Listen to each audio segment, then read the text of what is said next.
সাম্প্রতিক সময়ে মূল্যবান এই হীরা ফেসবুক সহ সোশ্যাল মিডিয়ায় চটকদার বিজ্ঞাপন ও বিভিন্ন ধরনের লোভনীয় অফার দিয়ে বিক্রি হচ্ছে বেশ সস্তায়, যা বাজুসের ক্রয় বিক্রয় ও বিপণন নির্দেশিকার পরিপন্থী। 3500 টাকা। 3500 মানে 4000 টাকা ডিসকাউন্ট পাচ্ছে। বরাবরই ডিসকাউন্ট দেয় এগুলো সবই ডায়মন্ডের। যাওয়া আসার ভাড়া তো দেব, যদি বিমানে আসে তাও দিই।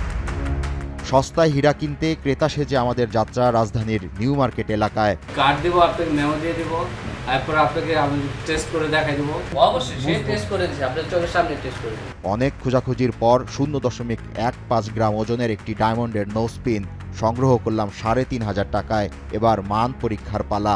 হীরা সংগ্রহ করার পর এখন টেলিভিশনের অনুসন্ধানী দলের গন্তব্য একটি আন্তর্জাতিক মানের ল্যাবের দিকে। সব ধরনের আনুষ্ঠানিকতা শেষে প্রায় 3 ঘণ্টাব্যাপী ল্যাব টেস্টের পর জানা গেল অলংকারটির মান একেবারে তলানিতে। ল্যাব টেস্টের ফলাফল নিয়ে আবারও যাত্রা নিউ মার্কেটের উদ্দেশ্যে। এ বিষয়ে হীরা ব্যবসায়ীর বক্তব্য শুনতে চাই আমরা। 1500-2000 টাকা যে ডায়মন্ডটা নেবেন স্যার, ওটা কিন্তু আপনার ডায়মন্ড হবে না।